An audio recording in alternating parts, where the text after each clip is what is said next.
Ha, merhaba, şimdi duyuyor musun beni? Tamam. Hi Ellie, hi David. Hello. Good Hello. afternoon.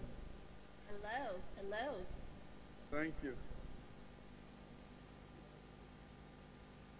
Very pleased to be connected.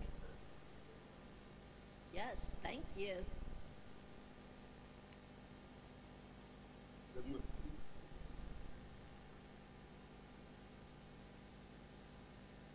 Albert Bey, programdan mı yayın bakabiliyor muyum?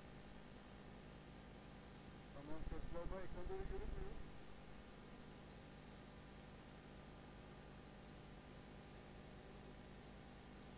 Burada salondaki ekrandan yayın başlıyor yazıyor.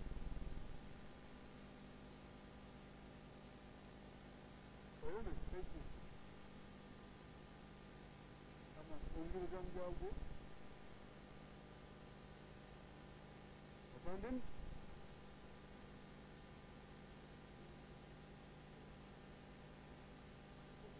Tamam.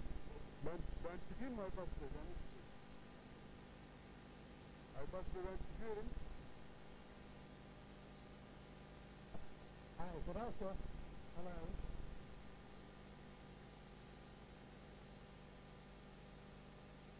Hello, Oscar. Hello, David. Hello, David. Oh.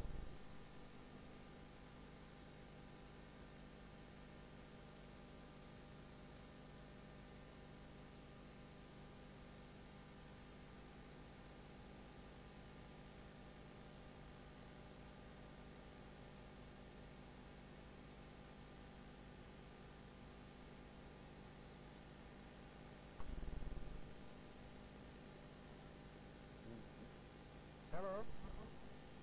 Hi, Alpha. Hey, how are you?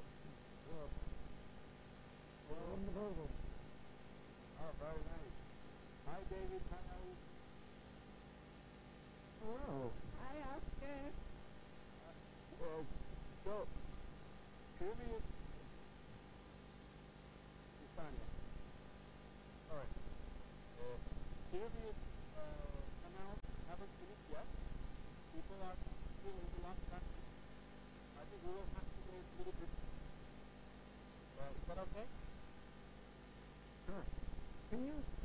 What's the format? How's this? I don't remember seeing what's the final format. I would love to know that. Okay, okay. Just a second, sorry. So, Ellie is going to do 1 hour presentation. And then David has 15-minute presentation. And then you're going to talk for 15 minutes. We can have our discussion in between or at the end. It's up to you. So, Oscar, Yeah? yes, will I be able to share my screen? Yes, yes. Okay. Yes. Good. The questions have not finished yet, so we are still waiting for the other questions to finish. So I think we will have to wait for a little bit time. Is that okay? People are still in other questions. Yes. So, Oscar, in order for me to share my screen, I'm going to need to be made a co-host. Yes, I know. Okay. Yes, I'm gonna, just a second. I will tell. Are you outside now? Yes. So are just a people traveling from one building to another? No, because, just a second. Ellie, nasıl yapalım ki paylaşmayı verelim. So here, the whole building is very sound here, okay, voice. So that's why I'm doing myself, that's why I'm going out now. Okay. Yeah. What's the temperature there today? Today is like, let me tell you, 25 Celsius. Okay. Yeah. So it's like, what is it in Fahrenheit, I don't know. Yeah, it's warm. Very warm.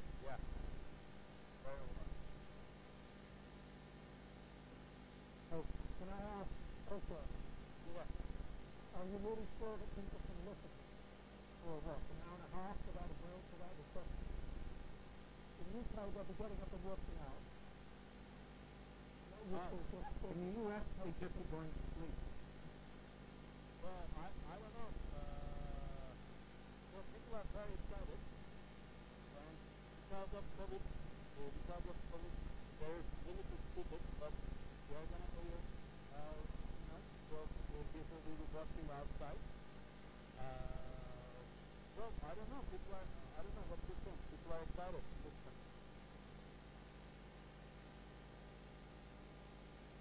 You know your audience better than we do. Yeah. My 15 minutes, maybe 10 minutes. Okay. Keep the pace going. Okay. Well, do you want to find out people start to come, by the way? But I think it should take another 15 minutes for people to come. Do you want to sign out or sign in 15 minutes, or do you just want to wait?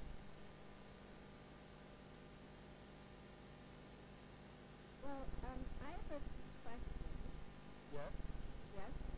So, first of all, thanks so much for inviting us. So will people be putting comments in the chat? No. No. Okay. They will watch it from the screen. From the screen. Yes. And so they will see our presentation, and will they see our face when we're presenting? Yes. And they will ask the questions, and I will ask you. Okay. So do you want us to pause in the middle to say, will they call you Oscar? Okay, just a second. Sorry. Abi, buradaki sesten dolayı konuşamıyoruz. Burayı bir kapatmak lazım.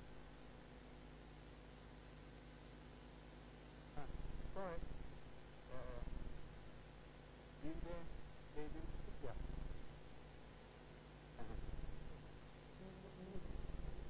Tamamlayacak. Bir de salon görünmesini demiştik ya.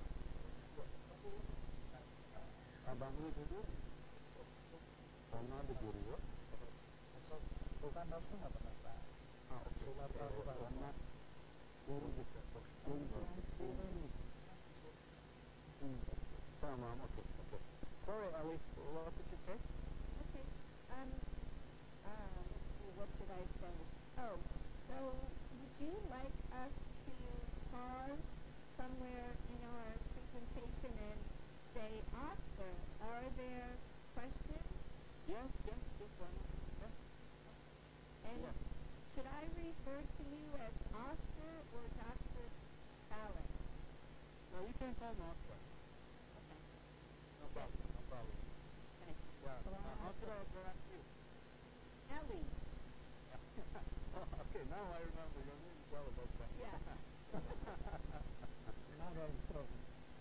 Yes. Am I right in thinking that we're doing this in English and they're listening in English? Or is there any translation going on? Okay. In English, and there is no translation. Most of them know English, so no problem. How are you feeling, Oscar? Because you've had a couple of long days, huh? Yes. I worked here for 3 days, and I did another seminar, and so I am a little bit nervous because now we have to keep waiting, because always in Turkey there is like some delay, which is the case now. We're waiting for people to finish their sessions, do these sessions and come here. I think we're going to start talking about that. I thought it was just the Greeks to do that whole thing. No, those is good. Well, but since people will be watching, and they said, even if they don't watch now, because some of them have to, today always how is the closing. They wanted to start with us or close with us because the closing. Some of them have to go back to cities because they came all over Turkey, and most of them will be watching the recording later, I think. Not most of them, but some of them, yeah. And would it be possible to make my slides available to them? Yes, yes. Send you a PDF of them? Yes, yes. Ellie is co-host now. When Ellie is done, you will be the co-host, so you will be sharing the screen, and then we can share the PDF later.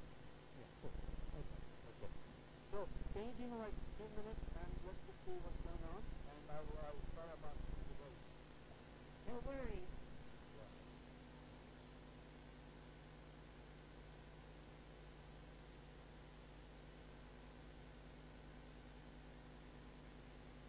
Where are you guys at the moment? Where are you speaking from? New York City, Harlem. Yes. I'm in my home in Carlisle, Massachusetts. Oh, wow. And where are you, David? I'm in my study at home in Lexus Garden City, which is north of London. Maybe an hour out from London. Very sweet place. Yeah. Lexus Garden City. That's so nice. Yeah. This is close to work. Yeah, and this is a bright sunny day today. It looks that way. Beautiful. And how are people doing with COVID in your country? Well, we are divided. So I was just looking at lunchtime to the news show where people are arguing about issues of the world. There are some people saying, away with all these masks, we're all vaccinated now, there's no problem. Other people are saying, we're heading to disaster, we have to reinstate the precautions. And the argument continues. If you go out and about in the supermarket, half of the people are being cautious and half of the people are different. It's very important to look. Yeah. So it seems like tonight are going up and up. So, Yeah. personally, I'm well. What about you? Is the booster available? Oh yes, I've had the booster. Okay. Because I'm very old. So You don't look very old. I'm first in the queue for the booster. Well. What about, is it happening in New York too? Are people getting that? It's divided as well, but at Teachers College, the rules are very strict. So, on the website they advertise, we're open, but then you go there and it's a ghost town. Hardly anybody's there. Students, can be granted remote access.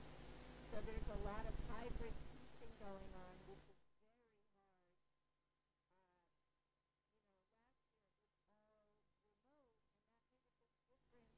The faculty, the teachers got used to it.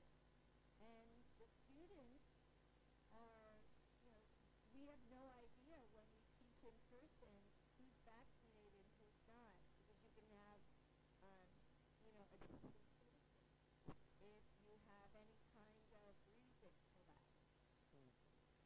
What about you, David? Sorry. Come back in. I think we're ready to start. Oh, wow. Yeah. Well, we don't want to keep you waiting. So I think people will come when Robert's classes are over. Okay, so, okay.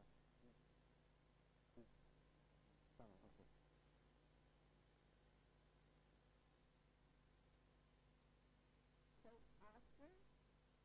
Yes? Yes. So, do I still have an hour, or should I cut it short by 10 minutes? I think it's better if you cut by 10 minutes only. Okay, I'll try to do that. Okay. All right, let me see what I can do with my slide deck. Okay. Doktor Özgür Bolat'la baş başa bırakıyoruz. Buyurun hocam. Evet. Hoş geldiniz. Şimdi, I am introducing it to the audience, okay? Just a second.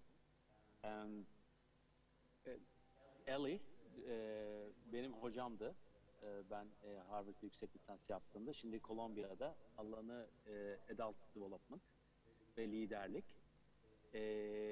Diğer David de yine benim Harvard'dan hocam, sağdaki David. Onun da alanı software ve yazılımın pedagojisi.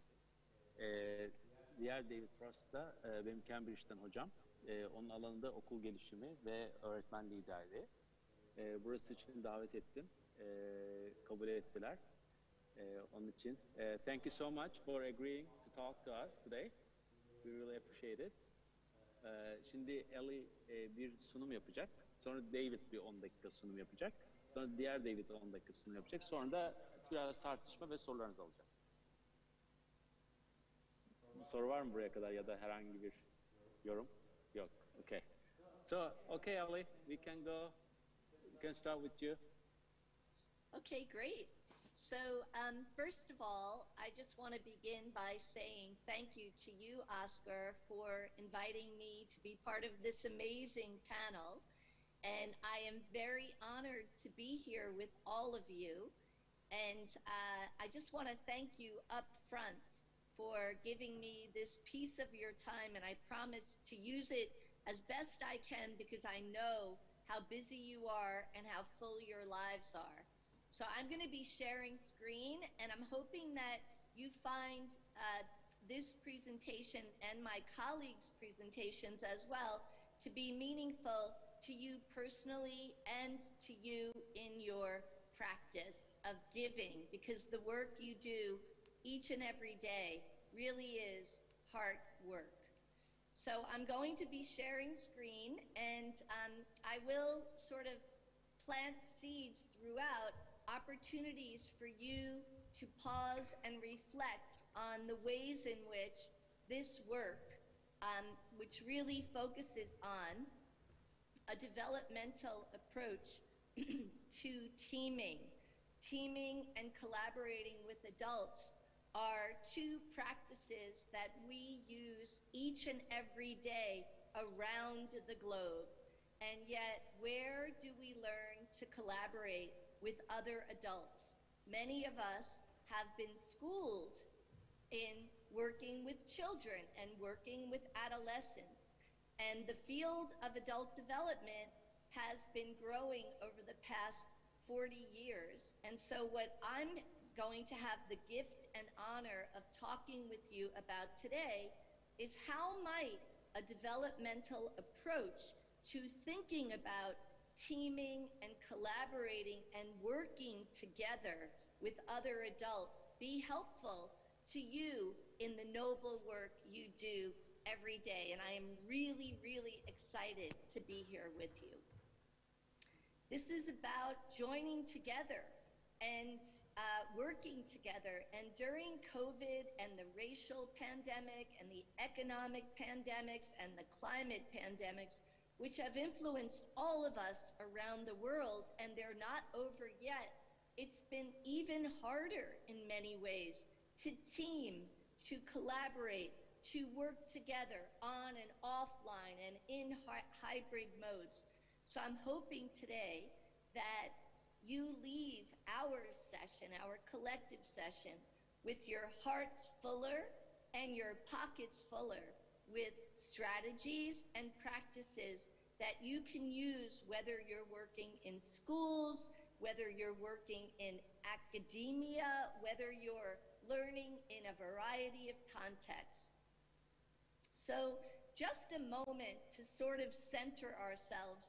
We know that you've been participating in the conference for several days and had many, many invigorating sessions. And I thought it would be helpful to begin with the why. And I'm about to show you a video from one of my students that he took at graduation. And it reminds me of Simon Sinek, who always encourages us to begin with our why. And our why is really the future of the world, the children that we're all caring for and the adults who care for them.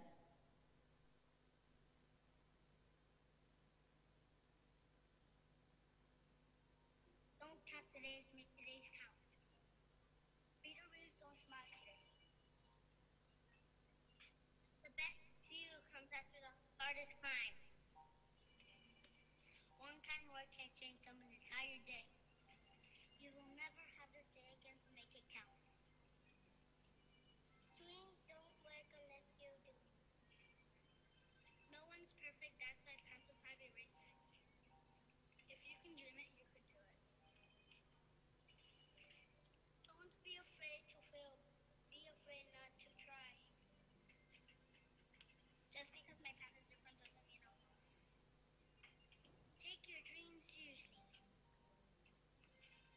You are amazing and don't forget it. You have to be different to make a difference. I am a girl. I'm smart, I'm strong, and I can do anything. Be somebody nobody thought you can be. Believe in yourself.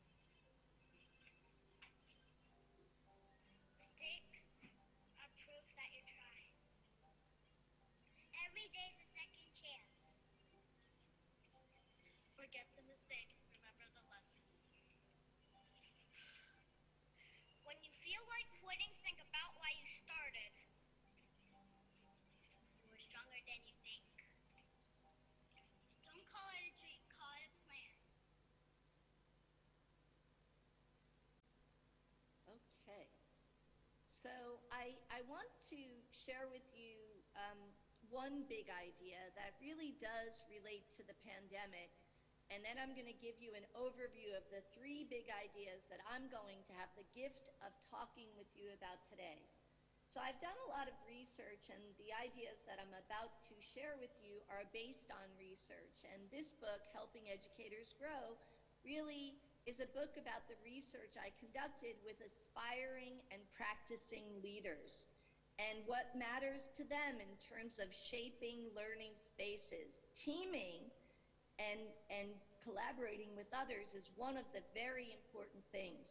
But you see that leaders of any kind, across level, across domains, especially during the triple pandemics or the quadruple, have been giving, and working on 180 cylinders a day.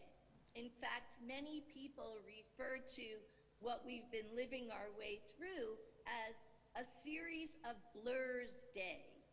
They all sort of run into each other. And what I'm hoping our time with you represents is sort of an oasis where you can see in this model there is a dot at the center, and the dot represents you and all the giving you do in support of whether you're working with children, adolescents, or adults on teams and collaborating with them in many forums. Giving and giving and giving. And one big idea is that in order to continue giving, it's sort of like dropping a pebble in the pond. We need to refill that energy or it stops. And so the ideas that I'm about to share with you, and there are 3 big ones, around how adults can grow throughout their lives, and that they literally see the world and take it in and experience it differently, whether they're working on teams or whether we're working in leadership roles. That is one thing that it's very important to pay attention to. The second big idea is that as adults, we can grow throughout our lives, provided that, and this is a very important part, we benefit from supports and stretching that help us to grow, not only in terms of our skills and knowledge, but in terms of our insides, our cognitive, emotional, interpersonal, the way we relate to other people, and how deeply we can see inside of ourselves. Those are capacities on the inside that we can grow, provided that we're in contexts that offer both support and challenge. And the third big idea is that teaming and working with other adults can help us to grow, provided that we are conscious and mindful of our developmental strengths and developmental areas for growth.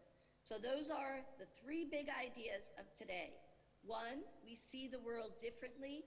Two, we need to differentiate our supports for adults just like we do for children and adolescents. And three, teaming can be a context where we recognize developmental diversity, which like other forms of diversity is very important, and we help each other grow as well as get the work done. So just a little bit around setting the context. Adaptive challenges, which are Ronnie Heifetz, who is a leadership scholar at Harvard's Kennedy School of Government and also a psychiatrist, originally made the distinction between the different kinds of challenges we face. I'm going to be inviting you to think about your own challenges in a minute. Some of them are technical challenges where we can identify what the challenge is, and even if we can't fix it ourselves, we can find someone, an expert, who can help us do that. An example would be if the PowerPoint wasn't working, or if the Zoom broke down, or if the lights went out. We would need to find someone to help us with that technical challenge. We can identify what the problem is. We can find someone to fix it. It doesn't really require us to change or cultures to change. On the other hand, adaptive challenges are challenges where we can't quite understand what exactly is the problem. It's murky. We can't pinpoint it. Not only that, but there are no experts who can just come in and fix it for us. We are living in a world where the adaptive challenges are on the rise. COVID-19, the racial pandemic, the economic pandemic, climate pandemic. And the thing is, the reason that I'm even bringing this up is that those kinds of challenges often require us to change as teachers, as leaders. They also require the capacity, which is an internal capacity, to manage enormous amounts of complexity and ambiguity. That is a developmental capacity. That happens. Think about your teams. Think about what kinds of challenges you're facing. I'm going to give you 20 seconds to think about that in a minute.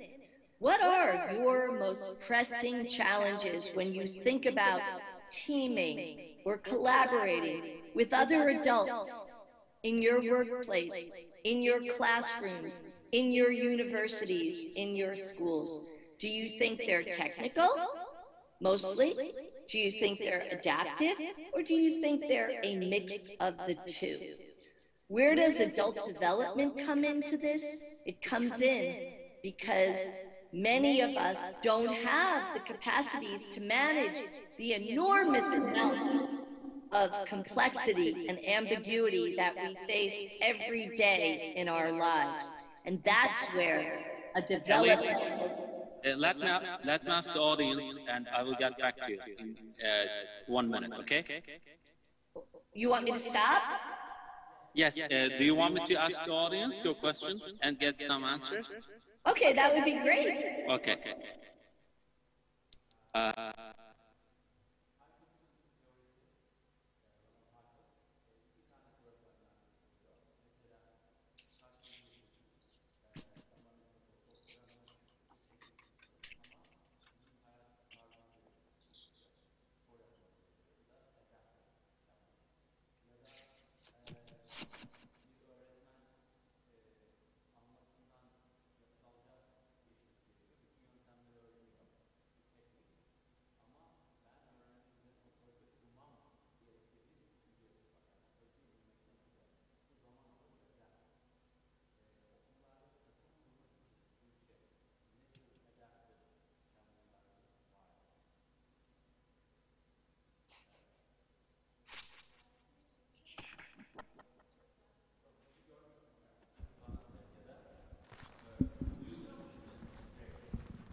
Thank you. First of all, çok mu? Çok yankı var ama kendisi rahatsız olur mu? O yüzden emin olamadım. Kendisi duyabilir mi?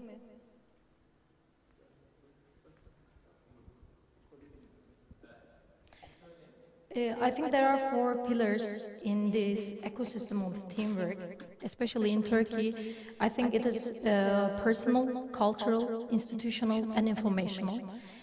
When it comes to personal struggles, we have a vision problem in institutions. When it comes to cultural problems, we have a suppressive culture that doesn't easily let everyone to collaborate, because it means that I am in need. You need to say this in order to collaborate. When it comes to institutional problems, we don't have some basic systems which encourages academicians or teachers to collaborate or work in teamwork.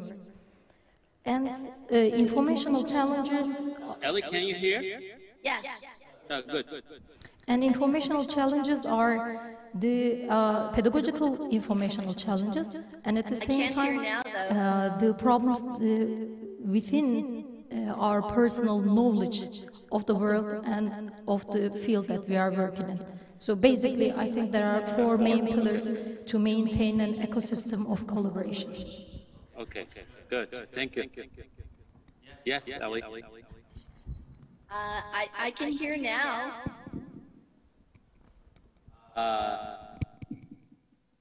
Did you hear the response?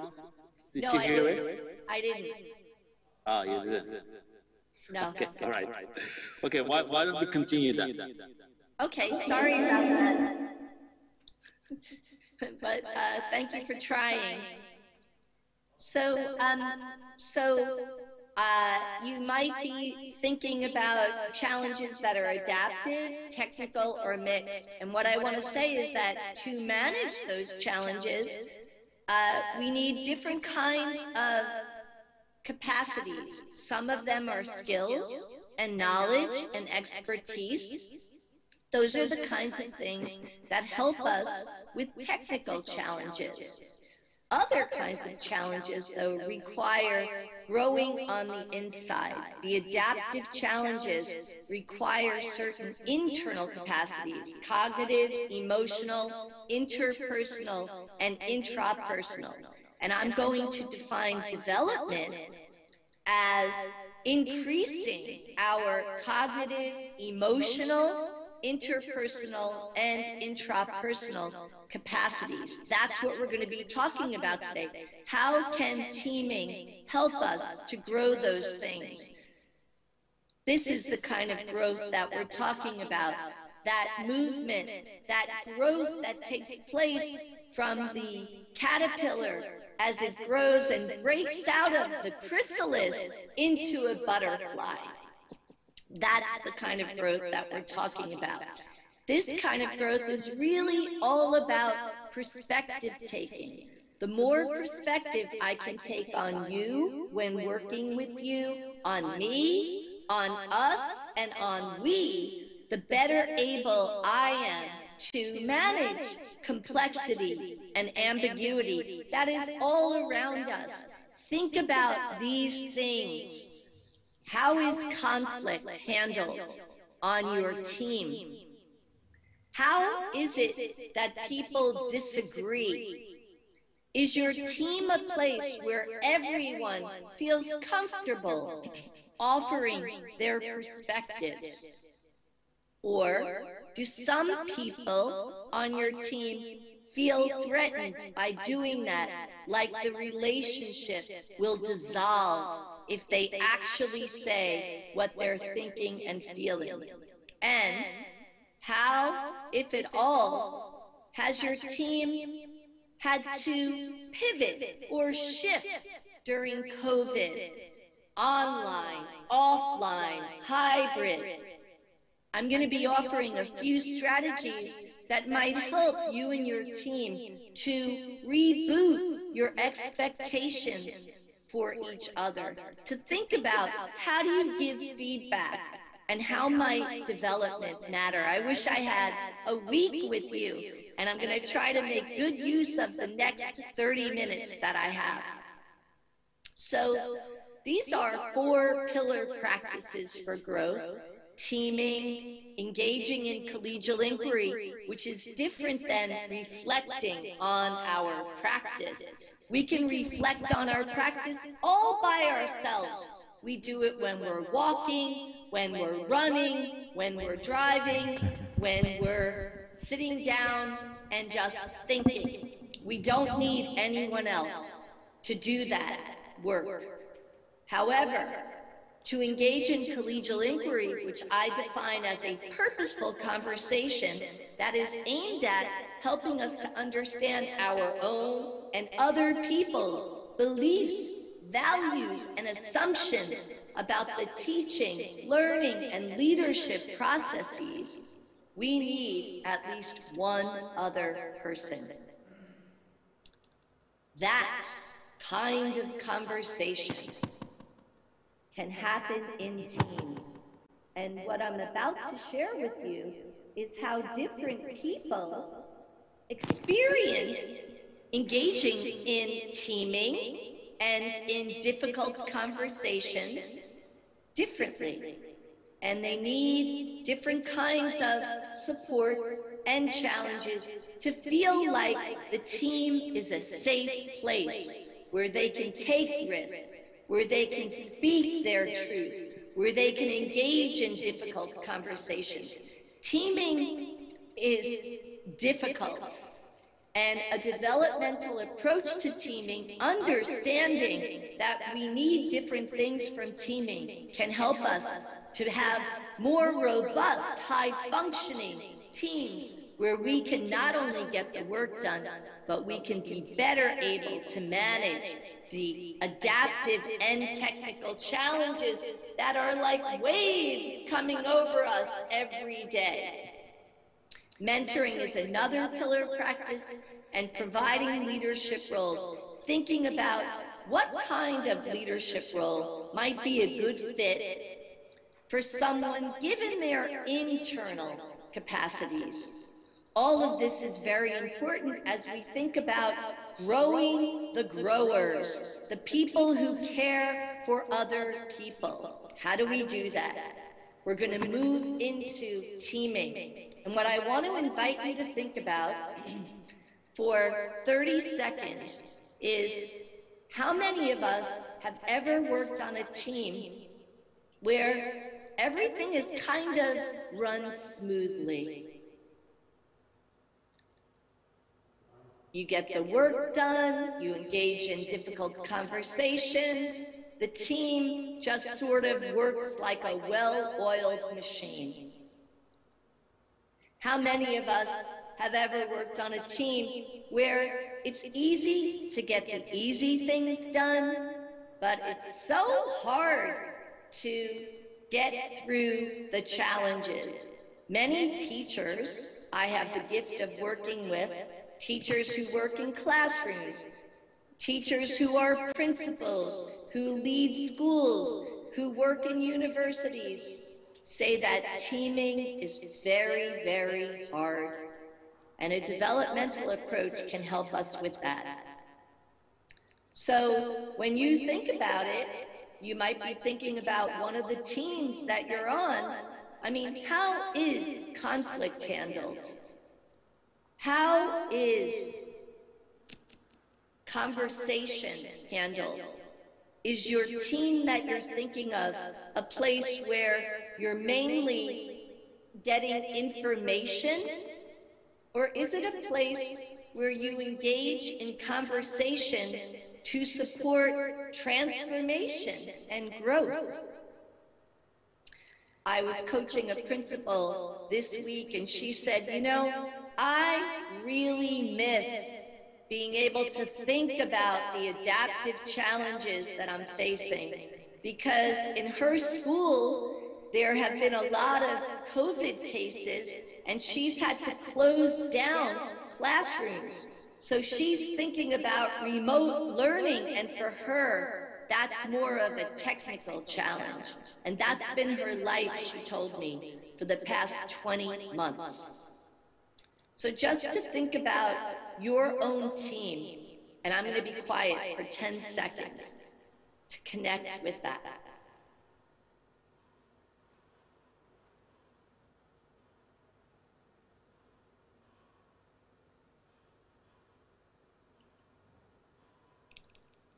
Okay, we're going to journey on. Oscar, are there any burning questions at this point that you want to share from the chat?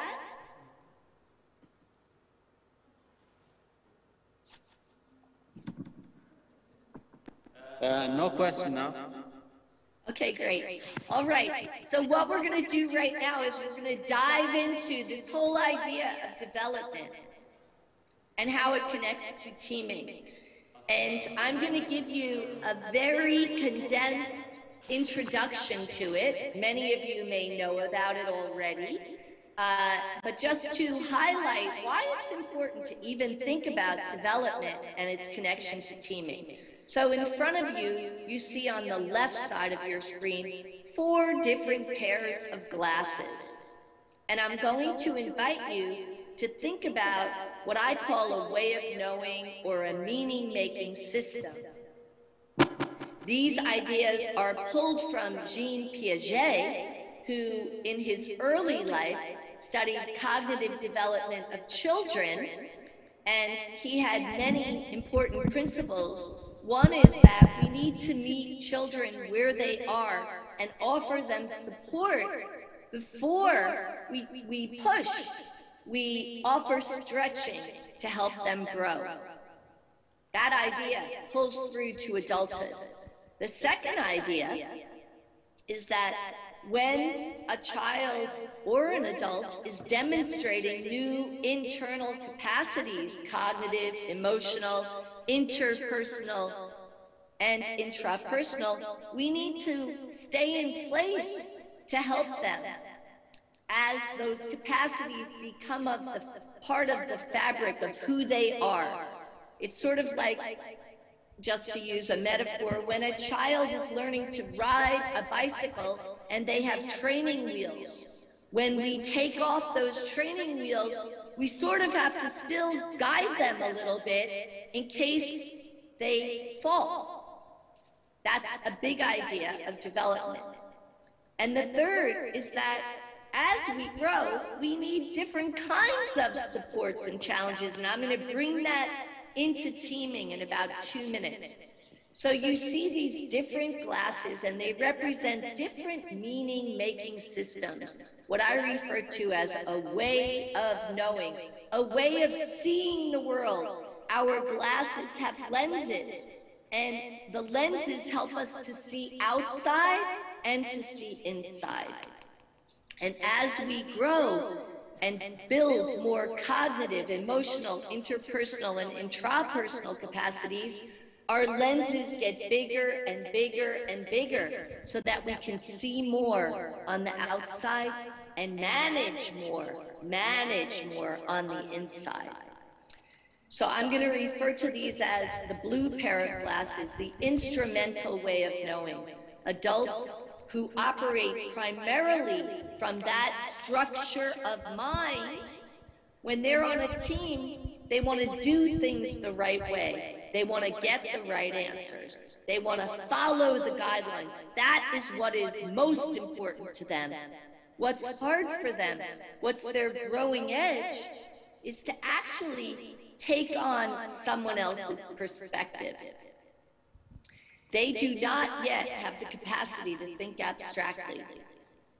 When an adult grows from the instrumental way of knowing, represented by the blue pair of glasses, to the socializing way of knowing, they have more cognitive, emotional, interpersonal, and intrapersonal capacities. So what does that mean? That means that they can now take on other people's perspectives and make sense of them. They can think abstractly in the psychological sense. What is their growing edge? Their growing edge is to not look only on the outside for what they should do. What is the best decision? What should the team do? But to begin to voice what they think on the inside, their own view, and to not be primarily concerned with having other people's approval.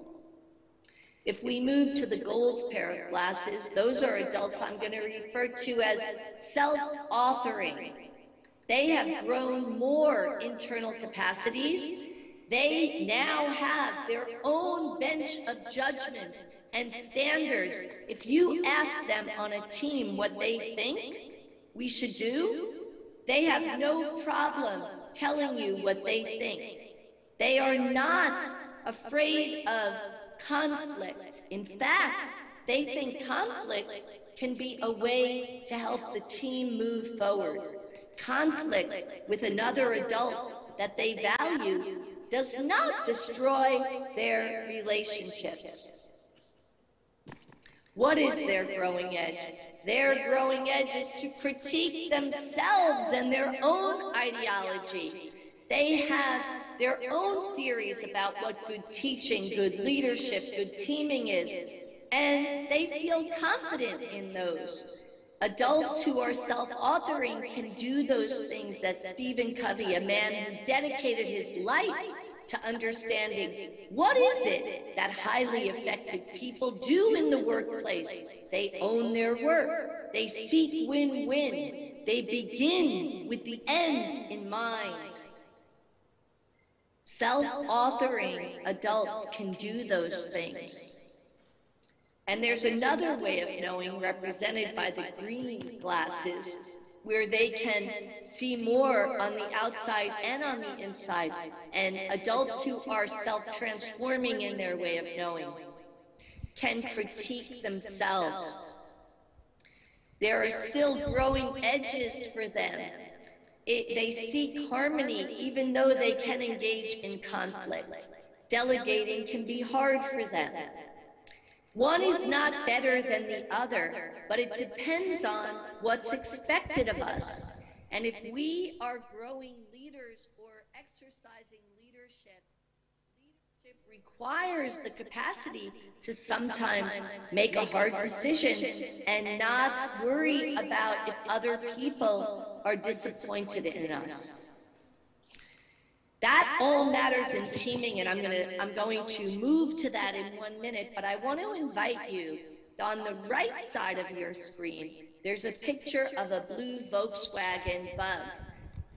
That's an older car where when they first were being made, they only had stick shifts, and that was the old version. Now, in the United States, they no longer we don't bring in Volkswagen Bugs, but when we did, they were all automatic cars. So I want you to think about the Volkswagen Bug. It also had a manual emergency brake. If the brakes didn't work and we needed extra support, we could pull on that. I want you to think about who is your emergency brake. When you're working on a team and you feel stuck, or you feel like you don't have the capacity to turn toward conflict, to engage in difficult conversations, or to move your team forward, who do you reach to get some help? And okay, Ellie, just a second, please. Okay. Ellie'nin en ünlü olduğu teori bu teori. Teorinin sahibi Robert Kegan, Harvard'da. Ellie de onun doktor öğrencisiydi ve yıllarca bu dersi verdi. Sonra da işte şimdi Columbia Üniversitesi'nde. Bu çok önemli bir teori bana göre. Çünkü biliyorsunuz Piaget, Vygotsky ya da Erikson hep çocukların gelişiminden bahsediyordu. Robert Kegan dedi ki yani gelişim durmuyor ki ömür boyu sürüyor. Biz dedi adult development'a yeteri kadar bakmıyoruz. Ve bu bir hata dedi ve bu teoriyi geliştirdi. Ellie de o teorinin şu andaki temsilcisi. Hemen bir kısaca özetlemek istiyorum. Bence çok önemli. En altta instrumental knowing var. Bu insanlar her şeyi siyah beyaz görüyor. Benim işime yarıyorsan iyisindir, yaramıyorsan kötüsündür ki Türkiye'nin bence %70'i böyle. Bir üstte socializer'lar var. Kendilerini, diğeri çıkarcılar diyebiliriz. İşime yarıyor mu, yaramıyor mu? Socializer'lar da ilişkileriyle tanımlıyor. Yine Türkiye'de olduğu gibi kolektivist toplumlarda ilişkileriyle tanımlar. Artık 3'e ve 4'e geçmemiz lazım. 4'te çok durulmuyordu, artık şimdi o da duruluyor. 3, self-authoring, kendi kimliklerini iyi bilenler, kendi değerlerini iyi bilenler, ama artık onun da bir üstüne geçildi. Self-transforming ya da transcendent, artık kendisinin de ötesine geçip insanlık için fayda yaratanlar. İnsanların interview yaparak bu düşünce yapıları keşfedilebiliyor. ELLIE onun yöntemini de geliştirdi ve ben de bu teoriyi öğrendikten sonra gözlemlerime baktığımda Türkiye genelde instrumental ve socializing arasında, self-authoring yani iş referanslı kişi sayısı çok az, self-transcendent daha da az. Bunun sebebine bizim anne babamızın ödül, ceza, övgü, rekabet, utandırma gibi hep kendini korumaya yönelik instrumental gitmesinden kaynaklı. Bunu böyle bir özetlemek istedim çünkü çok önemli olduğunu düşünüyorum bizim eğitim dünyası için. Sorry, Ellie. Okay, thank you. Okay, that's great. Thank you, Oscar. So what I'm about to do right now is I'm going to invite you to think a little bit about these developmental differences. And as I said, adults are going to have these developmental differences, so it can be very, very helpful to think about the adults on our team or in our classroom or in our school, adults in our care and what they might need given their developmental diversity. So for instrumental knowers who are rule-oriented and most concerned with how they can get the things they want and need, and I also understand that we all have mandates, we all have rules, but we're thinking about what runs a person's thinking and feelings primarily.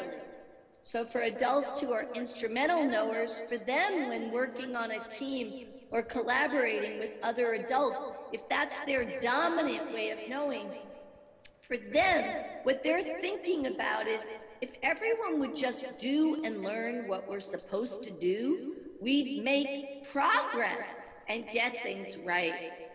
Also, can we please just have the resources and the time and examples of best practices we need? Because if we know about those, we're going to get it right. That's their primary concern, and their growing edge is to be able to stand in another person's shoes, to understand how another person might have a different perspective or be feeling differently.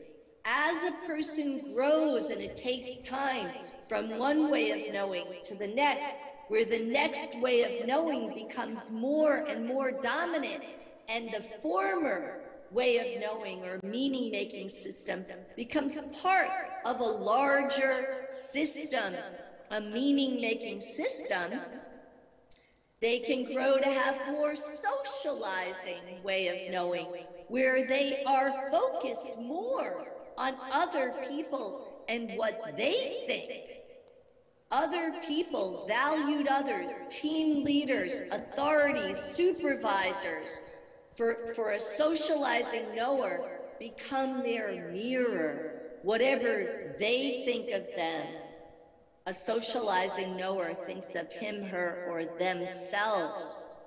So for them, when working on a team, they think and feel things like this: how can I say something that won't offend my colleagues, especially when we're talking about sensitive subjects of instruction, of race, of diversity, of equity? I don't want to disappoint them. That's the primary concern. The growing edge for a socializing knower is to begin to grow their own standards and voice them. Have their own bench of judgment and voice them without fear of losing relationships. For self-authoring knowers, those are the adults who on teams, they can do those things that Stephen Covey advocated for. For them, they have an internal reflective self, What they are primarily concerned with has to do with, am I staying true to my own values and my own competencies? For them, it's important to me that I get a chance to share my perspective, to offer critiques to new ideas and new initiatives. I'm open to your ideas, I want your feedback, and I want to give you feedback. In the end, I'm going to decide for myself what I should do. When an adult moves to have greater internal capacities, they might have self-transforming-ish tendencies. And for them now, they can critique themselves and they recognize that they have a lot of different internal systems, and some of them are better developed than others. So they are primarily concerned with how can we grow and learn from each other. And for them, when working on a team or collaborating, they think about how their colleagues help me to see into myself and into our work more deeply and in new ways. Transformation on the inside is not possible without leaning into contradictions and paradoxes that we're all living in. So it might be helpful to think about these different ways of knowing, and my colleague and I, Jessica Stefano, came up with this image of these tree rings where we start as an adult with an instrumental way of knowing and orient to the world in a very concrete way. And if we grow to have socializing way of knowing, that comes after it, but that old part of ourselves is still inside, only we have greater capacities. One of my students was talking with me recently and she said, you know, I remember a year ago when I had a really hard time on my team talking about difficult things and disagreeing with my colleagues. And she said, that was the old Rachel. Now I'm a new Rachel with new capacities. She had grown from being other-focused primarily to being able to own her own work, to turn toward conflict. She had become more self-authoring and more reflective in her capacities.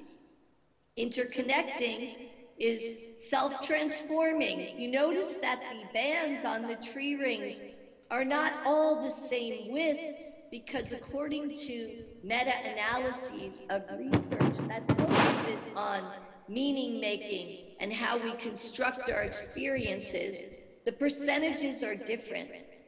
In today's world, though, people are growing more internal capacities for the most part because the world is more complex. I want you to also think about this image. When a lobster grows and grows and grows, just like when a person grows, the lobster has to burst out of its shell. And when a new shell is forming, it's fragile. When it's growing that new shell, and that's the same thing with adults when they are building new capacities, they need to be what I call well held in order to have those capacities fully become part of their own internal fabric. The last thing I want to leave you with in my few minutes left, and I've enjoyed every minute with you, are some tips and takeaways, things that you can use to accommodate adults with different ways of knowing and to make teams psychologically spacious enough where you can have psychological safety, as Amy Edmondson refers to it, or good holding environments, as Bob Keegan and I refer to it. So one thing is to think about norms, agreements, commitments. How do we want to work together? When I work with teams in schools and districts and universities, I often ask them, even if you have two norms, about how do you handle conflict and what do you do when things are not going well? As a team, how do you handle it? It's really important, especially in the triple and quadruple pandemics. What kind of norms or agreements do we have when we're working online and offline and hybrid? And how, if at all, might those need to change? I mean, real norms that live, where we check in around our norms and how we're doing with them. It can make a big difference in teaming. Secondly, checking in around expectations, especially around feedback. How do we want to give and receive feedback on our teams? Maybe we need new ways of doing that, or maybe we need to revisit how we have been doing that and check in with each other, and maybe even reboot those old ways. Sharing communication preferences, especially when we do a lot of work online and offline and in hybrid modes. Even asking, how on our team do we like to receive feedback at the individual and collective level? Some people like it in text, some people like it face-to-face, some people like it on Zoom, and some people like a mix depending on the context. Thinking about what is the one big theme and thing that members of your team or in your classroom, whether it's in the university or in a school, would like to get better at. Sort of having a toast for something you want to change over time and checking in on how we're doing with that. It's the conversation that helps us to grow ourselves and to grow each other. Temperature taking surveys, asking on our teams periodically, what are the 2 things that we feel we're doing well? And what is the one big thing maybe that we want to get better at, and revisiting that over time. Thinking about and talking about when teams hit rough waters. How do we engage in difficult conversations? How do we want to engage in them? Do we engage in them? This is hard work and very much worth the investment. And I thought I would leave you with 2 things. One, this is a 1st grade team. I was visiting a school recently, and this is a 1st grade classroom where they developed their own norms. And every day at the beginning of the day, they say their norms out loud. We promise to work to help our team succeed. We stay safe, we play fair, we work hard, we use our time to learn. And they signed it. You see their names. And at the end of the day, they check out on how they did with their norms. What we can learn from children is amazing. I have goosebumps all over every time I think about the power of their work and how we can learn so much from them. And lastly, I want to leave you with an image of bamboo trees. Many of us know that if we plant seeds to grow bamboo trees, we can nurture them, we can water them, we can give them nutrients. And we look at them and we might think, wow, I've been caring for them for so long and nothing is happening. And then all of a sudden, they can grow several feet at once. And that's what can happen with the adults in our care when we think about how we can differentiate our supports and challenges and recognize and honor that we see the world differently. We make sense of it differently. That was the first big idea. The second was we have to differentiate our supports and challenges to help each other grow. And the third is that when we team and we work with adults with some of these developmental ideas, it can make a tremendous difference for us, for them, and for the world we're trying to build together. I just want to thank you so very much for your time and for giving me this piece of your time. Thank you, Oscar, for inviting me again. Thank you so much, Ellie.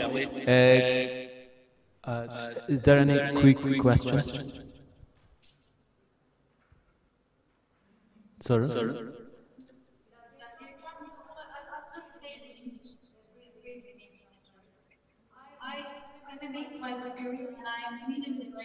Can you hear Ellie? A little bit. Yeah, I am amazed by the theory. Yes? No, I am not amazed. She is amazed. Just kidding. Thank you very much for this amazing presentation. Oh, that's so good. Thank you so much for that comment. Personally, it is letting us question ourselves. And I believe all of the things that you said is based on these intrapersonal issues. And I want to have quick tips on intrapersonal development as a member of a team. Because I think if we don't overcome the challenges that we have in our personal life or cognitively when it comes to our vision, we cannot go on to the next phases. So what about these interpersonal issues and how we can overcome all these? Thank you. Thank you so much for your comment. I'm so glad it's helpful. Okay. Sorry,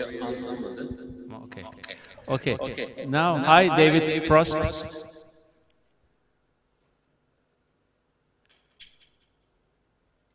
David. Hello, Oscar.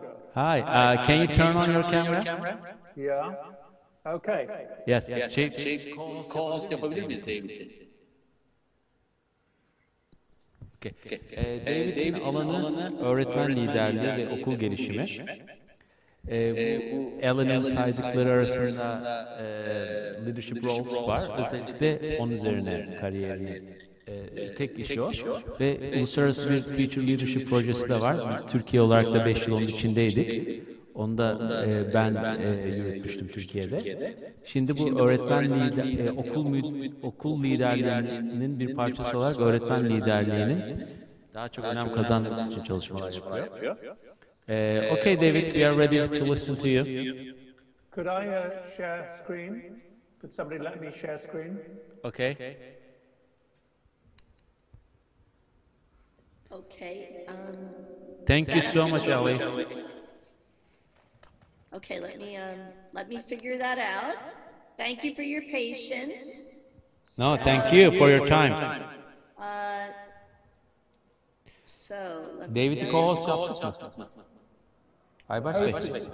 Co-host yaptık mı David'i? Make host, there you go. Woohoo! Okay. That's awesome. There you go, David. You're all set. Yes. Can you see me? Can you see my slides? Not yet. Okay. Let me try that again. We can now. Thank you. Yes. Okay. Good. Well, good afternoon, everyone. I'm delighted to be here in Turkey again, in a manner of speaking. And Oscar asked me to speak about improving schools through teacher leadership. But I want to emphasize a particular approach to teacher leadership. So let me proceed quickly, and I warn you that I don't have the glorious images that Ellie was able to show us. I've packed my slides with words, but I do hope that you will be able to receive a copy of the slides afterwards so that you can follow up if you want to. Okay, so first of all, is improvement necessary? Many teachers I meet in schools need to be persuaded that improvement is essential. And I think about this in two ways. First, if you look at globally, UNESCO reminds us annually with their reports that there are millions of children who have no education at all, or certainly no quality education. But that beside, if you're only worried about what's happening in Turkey, ask yourself this. Is every single child in your school making progress? Is every child realizing their full potential? Is every child truly learning, or just playing the game of schooling by preparing for tests and exams? I think if you think about those questions, you'll realize that actually improvement is desperately needed wherever you are in the world. And I want to make the point that the research evidence indicates very clearly that leadership makes a difference. I mean, the thing that makes the most difference, of course, is what teachers do in classrooms. But leadership itself makes a difference to how successful schools are. There is also some research, not as much, some research that indicates that distributed leadership or collaborative leadership makes a difference.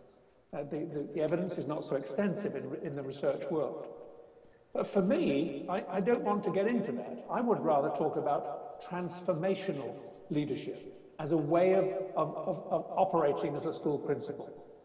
So if school principals adopt transformational leadership strategies, then they're engaged with vision building, direction setting, organizational restructuring, culture building, staff development, curriculum development. These kinds of things are what allows the school principal to create the environment within which teachers can innovate and improve and develop their practice.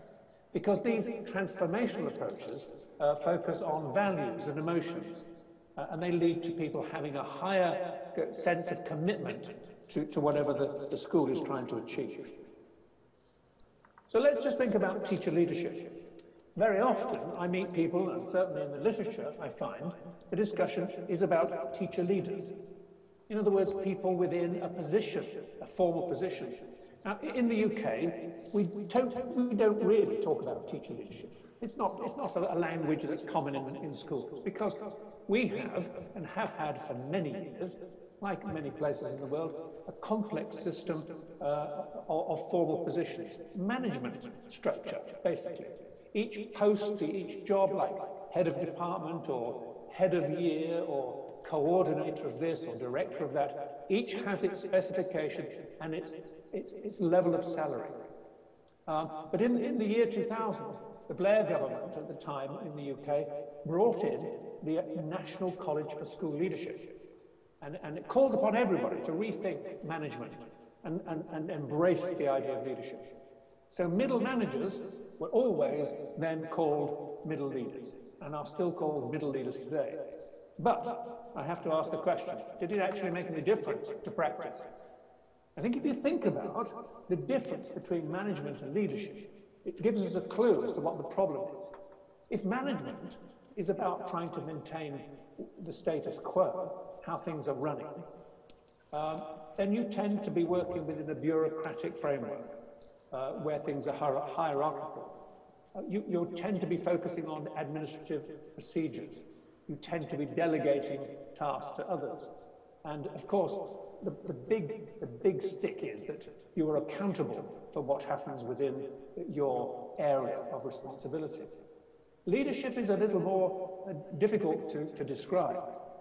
The goal is to enable change, to enable innovation. But it's about enabling and empowering rather than delegating. It's about inspiring.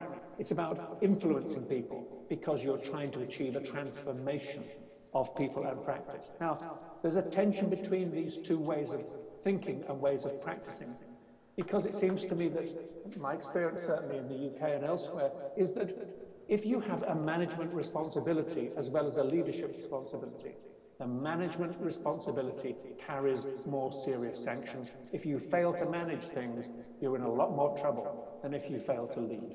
So I think management tends to get the better of leadership, in my experience.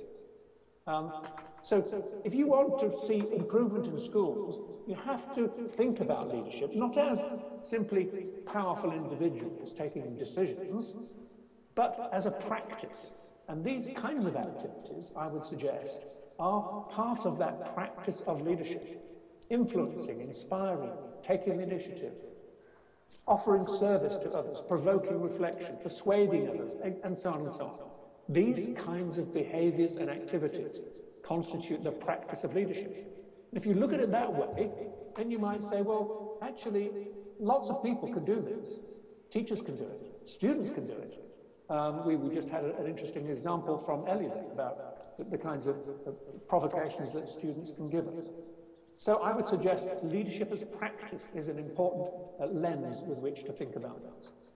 Now, in the literature on teacher leadership, people tend to get bogged down with an argument about formal versus informal leadership. And I've heard this used in relation to what we do in our network. but I reject it. I don't think it's a helpful distinction. Clearly, formal leadership is about people in positions. And then the literature says, and then there are teachers who are wise and experienced and helpful, they inspire their colleagues. That's informal leadership. Well, for me, neither one of those works.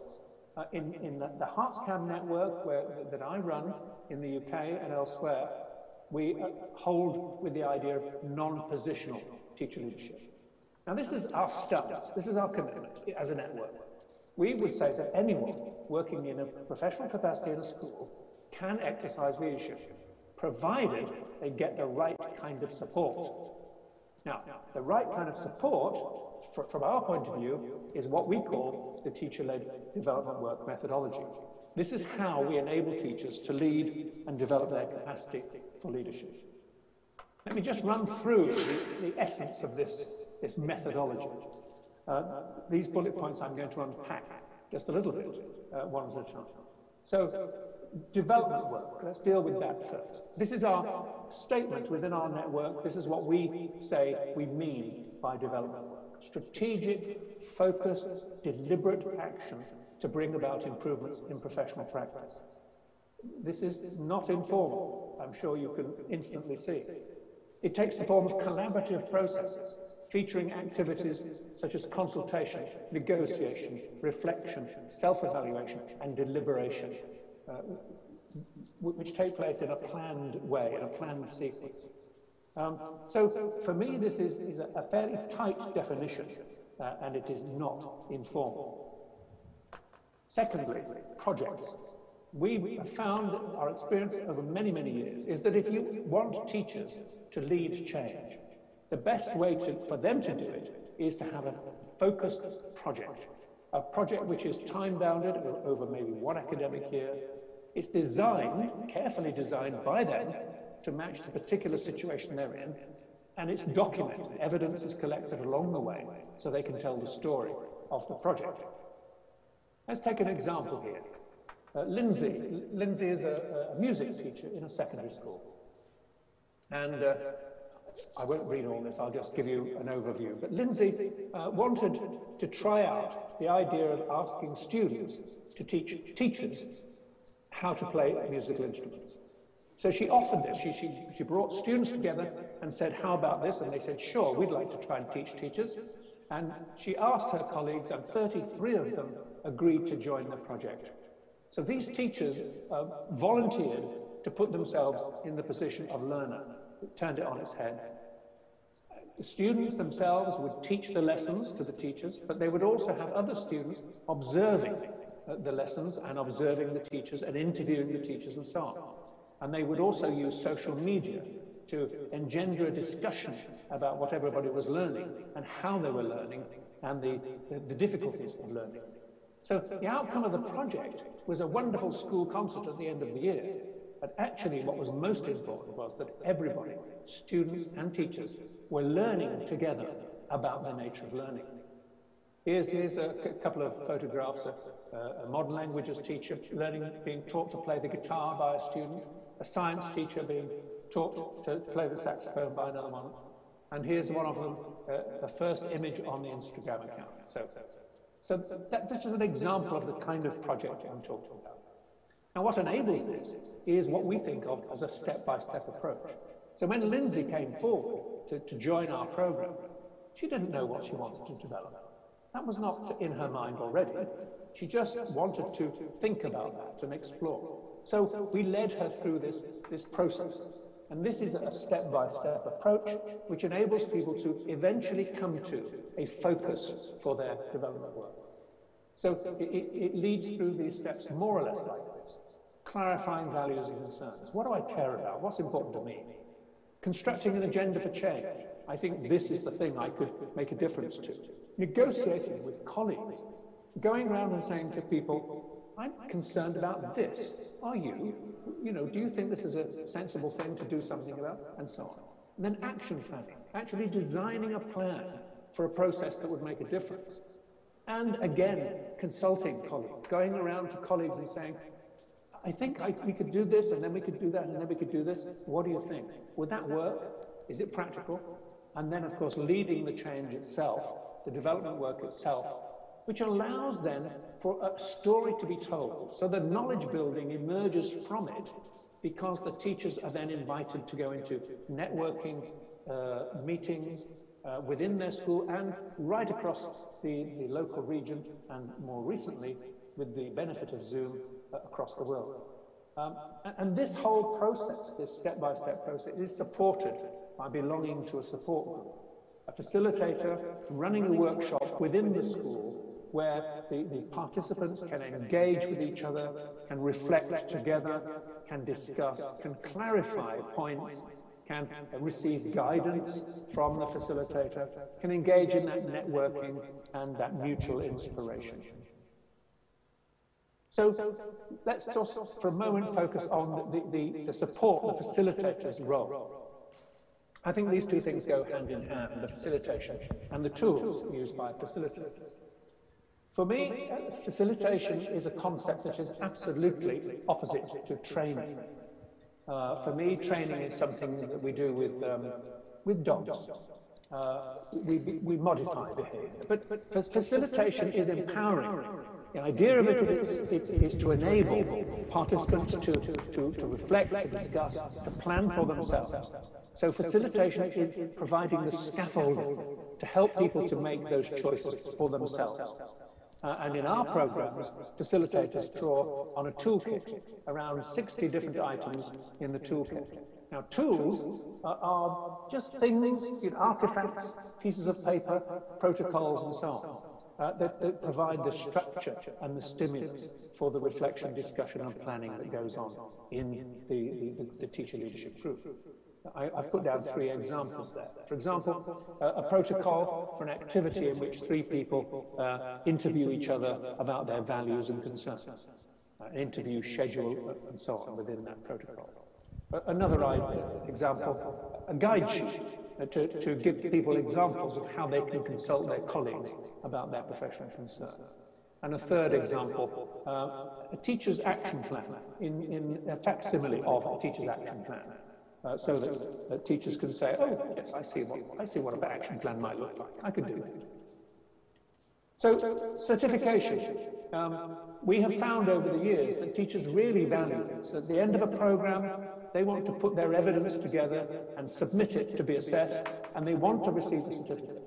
Years ago, they used to get a certificate from our university, but a few years ago now, the network decided to separate from the university and issue its own certificates, and that has been very valued by all the teachers in our network. They really appreciate that. It's an opportunity for them to be celebrated and recognized, and they get their certificate handed to them at the school, applause, and so on. It's helpful. Knowledge building through networking. I could show you images and so on for hours, but there isn't time. So what I would suggest you do is if you look this up, there's a YouTube link, you'll see a wonderful 4-minute video about one of our network events. It's very nice because we've got a commentary from a visitor from the United States who came over to look at what we were doing and commented on it. It's also got a very nice musical soundtrack by the great George Ezra, British pop star. So, just for a moment, let me say something about the kind of outcomes you might expect from this approach to supporting teacher leadership. Obviously, on the left, practice development. The whole point is to improve and develop practice. But on the other side, it's also about changing the way teachers feel about themselves, their self-efficacy, their sense of confidence, their belief in themselves, and their professional learning, of course, what they learn through the process of trying to change things. So because of the practice development on the left, you get more effective schools. The schools build an effective approach because individuals are leading projects in which they're working with their colleagues. So you're getting a critical mass of people working with colleagues to improve on many, many different fronts. Some people think that sounds chaotic, but if people negotiate well and consult with their colleagues, it is not chaotic because the whole thing is shaped and harmonized together. And when they share the stories about their projects, of course, they're feeding into the system. They're feeding into the knowledge base within the local district. And of course, within the school itself is developing as an organization. One of the school principals said to me once, you know, the reason I like to do this for our school, it gets teachers talking to each other about teaching and learning. He said, it's simple, that's all I understand about it. And I said, okay, fair enough. That's a good outcome. Now, we have tried this out in a number of places. Here are some of the countries that we've had programs like the one I'm describing here running. Some of these have been short-lived. In Greece, for example, I don't think they're doing it still, but in Macedonia they are, right through the whole country. In Kazakhstan, it's really big. We're going to every region in Kazakhstan now. In Bulgaria, it's doing very well. They call it something unusual there. And in Palestine, we're just about to revive our program there. And in Egypt, we've got a very successful program with many, many schools, and they formed a network called the Cairo Cam Network. We even did it in Istanbul once, as Özgür, I'm sure, could tell you.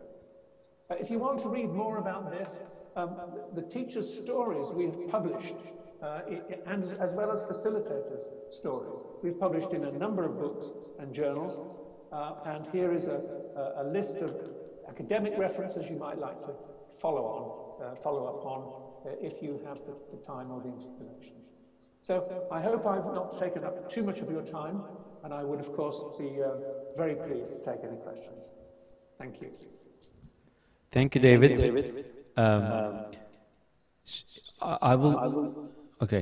I will say a few things in Turkish. David'in olayı şu. Do I have to do something to stop sharing screen? Oh yeah, I do. Yeah. Kişiler liderlik yapabilmesi için hadi sen yönetici ol, hadi sen bölüm başkanı ol demek onları lider yapmaz. Temel felsefe bu. Bir kişinin müdür olması da onu lider yapmaz. Aynı bir parti başkanının yani parti liderleri buluştu diyor. Yanlış ifade. Parti başkanları buluştu. Onların liderlik yapması ayrı bir konu. Öğretmenler liderlik yapsın diye bölüm başkanları, zümre başkanları onların liderlik yapacağı anlamına gelmez. Herkesin değerini buldurursanız, o değerlerin diğer insanlara yaymaya başlarsa liderlik yapar. Ama bunun için de öğretmenleri desteklemek ve her öğretmenin bir projesi olması gerekiyor. Ve ne önemliyse onu yapıyor. Ben de bu International Teacher Leadership Proje'nin Türkiye ayağını yaptım. 5 yıl biz Maltepe'de devlet okulunda yaptık ve inanılmaz değişimler yarattık. Onun için her kişi kendi değerini keşfedip okulda ve liderlik yapabilir. Müdürün asıl görevi de bu liderlik sürecini desteklemektedir. Çünkü kendisinin öğrenciye katkısı sadece %4 dokunamıyor. Dokunan öğretmenler. İşte son 30 yıldır da David bu metodolojiyi geliştirdi. Şimdi 16-17 ülkede uygulanıyor. Olayın özeti de bu. Soru var mı hiç David ya da David?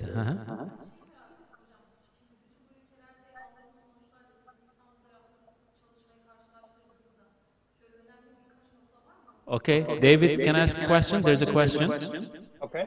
So if you compare the outcomes of the project, teacher-led development work in Istanbul and the other countries, like how do you compare? Like how does Istanbul compare to other countries in terms of the outcomes? Sorry, I don't know whether I can really answer that. I haven't got that kind of comparative evidence. I can tell you, I could show you accounts from different countries about how well things went, and of course you yourself have evidence of how things went in Istanbul. But I haven't attempted to make a comparison about the different outcomes. What I am clear about is the sustainability. I'm very aware of why it's not continued in certain places and has continued in other places. But I'm sorry, I can't make that comparison. Okay. Ama asıl olay şu, birisinin inanıp kendini adaması lazım. Mesela ben kendimi adamayı bırakınca okullarda her şey durdu. Birileri alıp hadi ben yapayım diye götürmedi. En büyük sorun da zaten sustainability.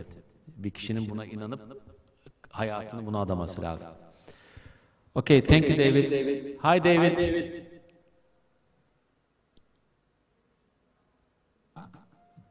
Hi, David Frost, can you make me host so that I can share my screen? I don't know. Have I got the power to do that? I don't know how to do it. David'i host yapabilir Under miyiz? participants. Participants, okay. I see the word in And then if you just go to my name and more. Siz David'i host yapabilir misiniz? Aybars Bey. That's not coming up for me. Okay, we're trying here. Just a second.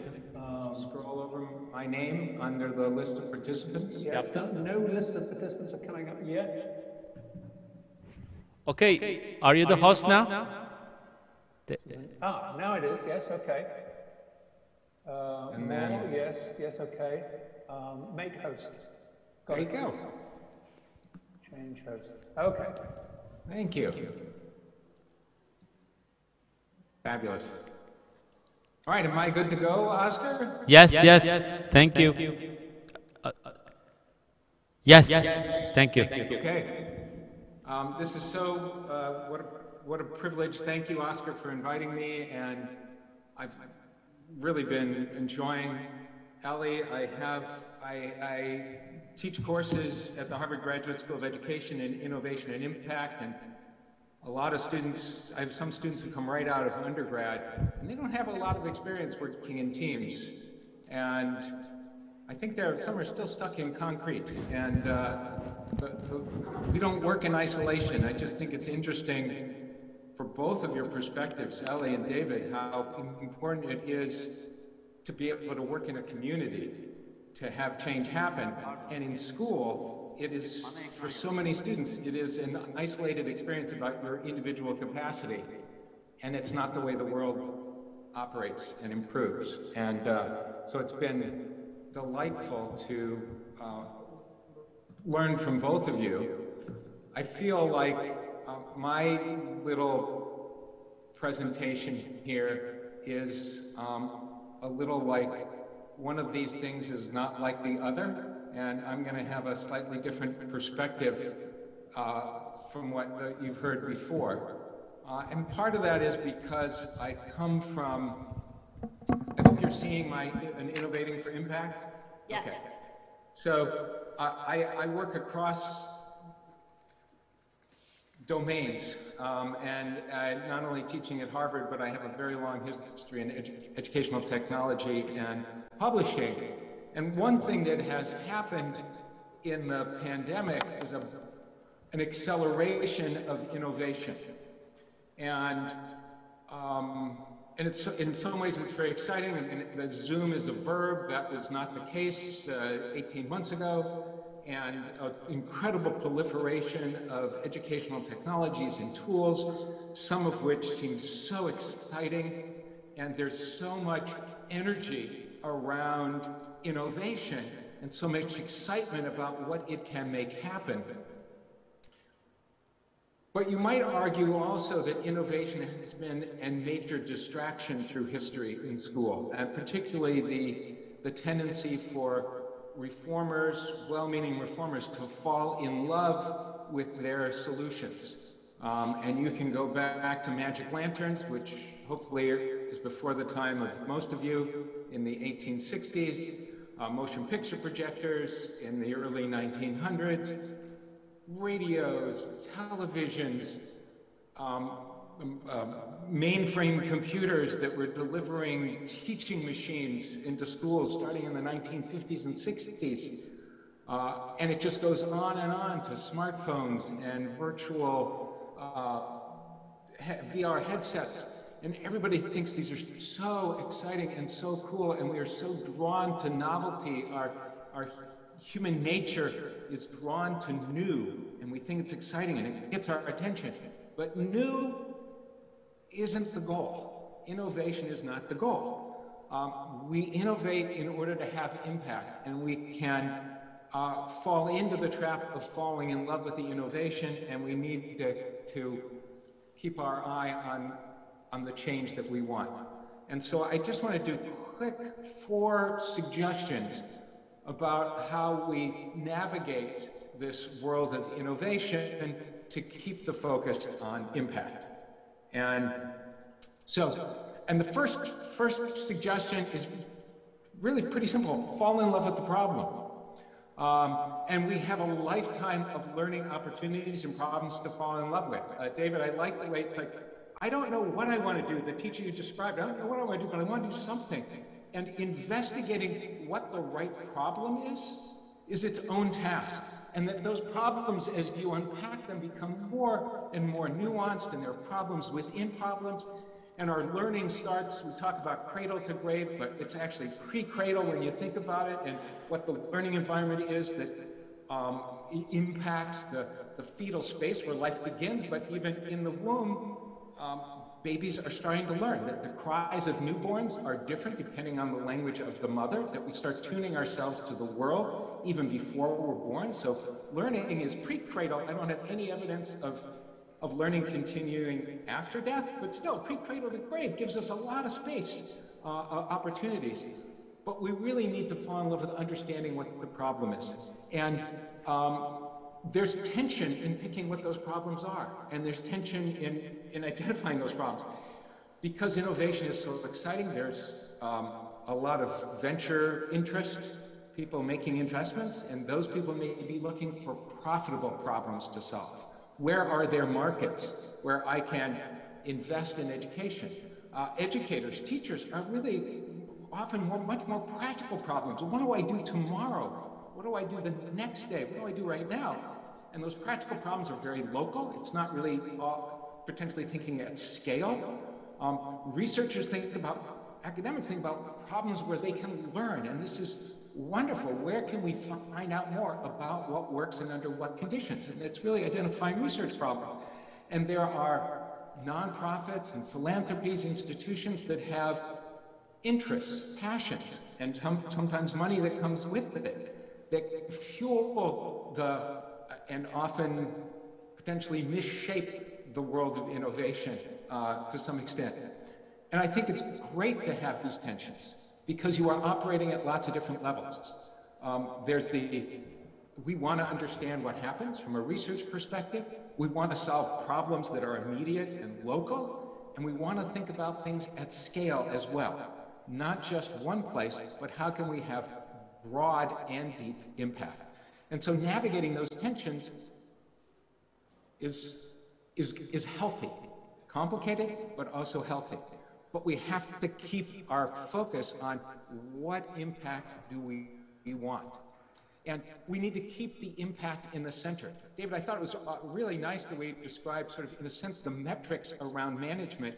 Keep the focus on management. Those are things that are kind of easy to measure. Those are things that we're already measuring. And in business and innovation, we can think of metrics around profit, number of users, time in the app. These are things that are readily measured, and they're about sort of, I don't know that management's the right kind of analogy, but they're about are people using it, but they're not about actually making a difference. And we need to elevate evidence of impact. And the kinds of capacities that both of you talked about, the capacities for leadership and the capacities for collaboration, for working in a team, are things that are not as readily measured. We don't have obvious measures for those. But without them, it's really hard to keep impact, those kinds of changes, at the center. And we need to think about those other metrics, the management metrics, the business metrics, in service of the change. And so there's an important investment in not just competence, can you read, can you do mathematics, but confidence, quality of life, collaborative sensibilities, the kinds of capacities that both of you talked about are things that are part of a life of learning that we need to be able to describe and to be able to talk about and demonstrate so that we can keep them, we can value them in the same way that the easy things to measure are valued. And part of this, and I think this is a challenge for the broader community, to make sure that evidence is a competitive advantage.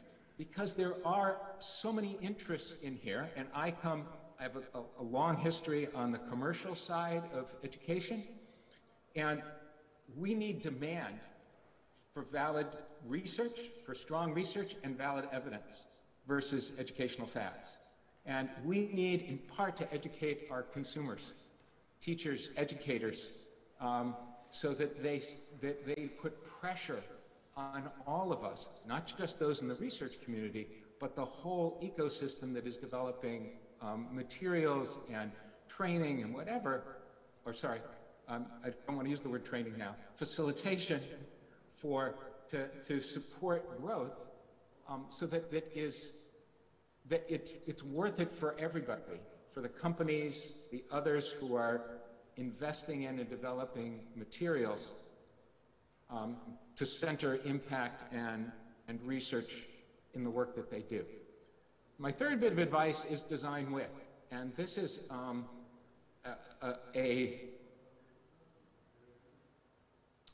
there's this tendency, there's sort of an expert mentality. We're going to figure it out and then tell you what to do.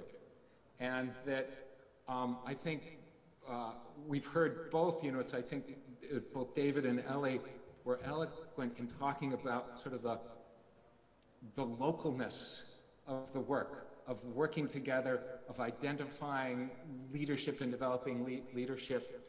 And we need to think about not just designing for, there's a role for expertise, but designing with. And I tend to talk about three categories of partnerships, in a sense, of collaborators. One is designing with the research, what we know. What do we know in the research about learning, about leadership development, about leadership, about collaboration? What do we know? What are the foundations that we can underpin a design with? And I think we have to think very broadly about what that research is. I find myself often tapping research not just in the learning sciences, but also in marketing and in sales and in consumer research, because it ultimately is about human behavior and what drives us. And believe me, marketers know what drives us. That is the core of their business. And it's worth tapping that research. People who run gambling institutions know about what drives us. They are very thoughtful about how many wins to give you on a slot machine to get you thinking that the next time you put a little money in, you have a chance of winning. So we need to be broad in thinking about what research we can tap to guide the innovations that will lead to impact. We need to keep those connections to people like you, academics, people who are subject matter experts, but also thinking about the multiple domains. It is much more interdisciplinary than it was in the past. And I think, Ellie, you made the point about sort of reaching out to IT when you need help, right? Like there's that when I have friends and my son is in the more hard science research world, and it's not isolated. Like I need natural language processing experts and data analytics and machine language to be able to have a broader view. Who am I tapping to help me understand what's going on now? What do we know? What's going on now? Who's doing the work? And we really have to recognize and value the lived expertise of the users, of the people out in the community. And this is very present in the world in equity, equity-focused design in the United States in particular, but it's true everywhere. It's really hard for me to design something for people that I don't know and I've never met. And it's a real struggle. I find it so eye-opening when I force my students to go out and they say, I really want to do something. I want to help to do something for refugees. Awesome. Do you know any? Have you talked to any? And to push them to begin to engage in those conversations and interviews. And they come back and it's like, wow, like we have assumptions, we need to vet those assumptions. So we need to design with multiple dimensions here and really think about, when we talk about users, think about the ecosystem in which that impact happens. And so there are, in schools, there are school leaders, teachers, students, potentially parents, boards. They're all part of the ecosystem and they have different perspectives on the same situation. How are each one of them defining the problem? What language are we using to get some kind of alignment in the vocabulary across the segments of this ecosystem? And to understand what's necessary for impact to happen. What are the impact objectives? What we would count as evidence for each for each segment there. What a principal is looking for may be different from what a teacher is looking for, which may be different again from what a student, what the impact, what the evidence of progress and success is for that student. And to be able to define those elements of success and impact and what's necessary for success across the ecosystem. Who's in it and what do we need to do? And to think of, I have that sort of market-oriented world, and but you can think about the development of the COVID-19 vaccine as something of a model here, because education is a public good, and competition accelerates innovation. I want to be the first, but collaboration is what scales impact. And you can see to some extent the balance, the mix here with the COVID-19 vaccine of where that race between the different organizations to produce the vaccine and where they were collaborating, where they were sharing information in basic science that allowed and fueled that. And now to get it out there, you can't get it out there without the collaboration. Our goal is impact, and to find the right balance here between where competition and collaboration live is another challenge, but an exciting one. And my fourth suggestion, bit of advice is learn. And not just learn, but share the learning. Innovation, the whole process of learning itself is really a series of failures, and learning from those failures. It's in the growth mindset world, and in the entrepreneurship world, we often extol failure. It's great to fail. Actually, failure is terrible. Failure, nobody likes to fail. It doesn't feel good. And it's not, failure isn't the goal, it's learning from failure. And so we need to be transparent. We don't want to hide those failures. You know, it's like, I don't want anybody to see the things that didn't work. No, we want to expose the things that didn't work. Because that contributes to our collective knowledge. What does and doesn't work under which circumstances and for which people is really important. And the incentives are not always in place for that kind of sharing. You don't get published and get headlines if you've got a null result. And so there's a reason that there's a crisis in reputation, not just in the social sciences, but in neuroscience, biology, because the incentive system is to find something to talk about rather than something that didn't happen. But we learn from the thing that didn't happen as well. So we have to find new incentives that reward contributing to collective knowledge. Not for failing, but contributing to that collective knowledge. So those are my quick 4 bits of advice. Fall in love with the problem. Keep impact at the center, which means finding ways to measure the impact that we want, what matters. Design with, think about the mix of collaborators and the richness of the ecosystem, and think of those people as partners, and learn from everything that works, and especially from the things that don't work, and share that learning for our collective understanding. So that's my little bit, and be rigorous and serendipitous. I don't know how well serendipitous translates into Turkish, but there's great unexpected, there's great learning to come from the unexpected. Okay, thank you so much, David. Would it be possible for you to share your slides? David Frost already sent it. I can do something like that. Okay, thank you. So, Sorvar? Yes, we have a question. Okay, I have a question. Okay, after you. Yeah. Buradan gidiyor ya. Siz bana söyleyin, ben çevireyim. Ya da direkt gidince söyleyin. O zaman şöyle telefonu yakın alacağım size. Çünkü buradan gitmiyor, buradan gidiyor. Evet. Hi, Ellie. I'd like to ask a little question about the adult development theory that you have already developed. I would like to hear a few things about the cross-cultural results of the theory. How does it work in different cultures? And one more thing relating it to child development and Piaget, how does these phases or stages, I don't know what you call them really work, and is there a transition between them, and is there a period of this transition? Thank you very much. Çok teşekkürler. Süper. Çok evet. Güzel bir soru oldu. Merak ediyorum cevabı.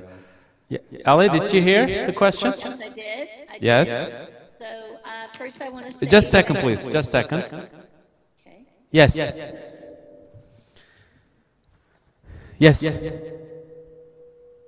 Yes, Ellie. Oh, okay. So I want to say thank you for the questions. And I'm going to try to answer all of them. The first one about Piagetian principles. So let's see. So the theory is actually a family of theories called Constructive Developmental Theory. And these are neo-Piagetian theories. So there are many, many researchers over the past 40 years who have contributed to building the theories. I built what I have presented on Robert Kegan's theory, which he developed in 1982 and looked at again in 1994 and 2000. What I did was I did a lot of work and research around the world as it is today, from 1996 to current day, and I have elaborated on the last two ways of knowing. But we all of the constructive developmental theorists refer to this theory as a neo-Piagetian theory, meaning that we took principles from Piaget and brought them into the kinds of theory that we're talking about, and it's really a theory about development across the lifespan. There has been a lot of cross-cultural work to date. If you did a Google search on constructive developmental theory and Turkey, or and China, or and Africa, or globally, you would see that there has been research. We've also done a big study at the National Center for the Study of Adult Learning and Leadership, where we worked with and had the gift of learning from adults who worked in business, in manufacturing, in adult literacy, in community colleges, to see how, if at all, might this theory apply cross-culturally, because many of the adults were originally from other countries and they had moved to the United States. And we found that there were similar developmental patterns. Now, obviously, context plays a big role in what is culturally acceptable and what is not. This is a theory, though, about the inside of people. So someone can still value and hold on to cultural expectations and live in a culture that is much more individualistic or collectivistic, and have these different ways of knowing. So yes, if you did a little Google search, you might find some studies that highlight and illuminate cross-cultural differences. To date, though, we have found that the patterns are very similar in terms of the percentages of adults who make meaning with these different ways of knowing. And the transitions, yes. So you are absolutely right. Moving from one way of knowing doesn't happen overnight. If you look at different ways of depicting the model, the one that I used, that I developed with my colleague, Jessica Bloom Di Stefano, is a tree ring model. And in between any one dominant way of knowing and the next way of knowing are 4 identifiable transitional spaces where at first the next way of knowing shows up every so often. And as a person grows more cognitive and emotional and interpersonal, intrapersonal capacities, that next way of knowing becomes more and more dominant until it takes the former way of knowing into a larger system. So that period, it used to be thought that that kind of transition could not take place in less than a year. That was in the 80s and the 90s. Now, with coaching, which has become very popular, developmental coaching, we have found that people can make remarkable growth moves in 4 to 6 months. So I would love to check in and see, does that answer your question? Yes, Somewhat? yes. Thank you, Ellie. I have an online question because people are watching online.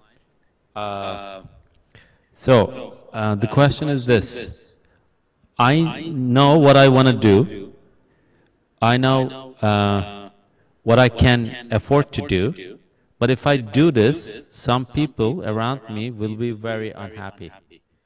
So, my question is, what developmental stage do you think she is at? And how do you think she can manage this adaptive, I don't know if you can call this adaptive, but how can she manage this problem? Yeah. So first, I just want to applaud whoever offered that question for your courage and your authenticity.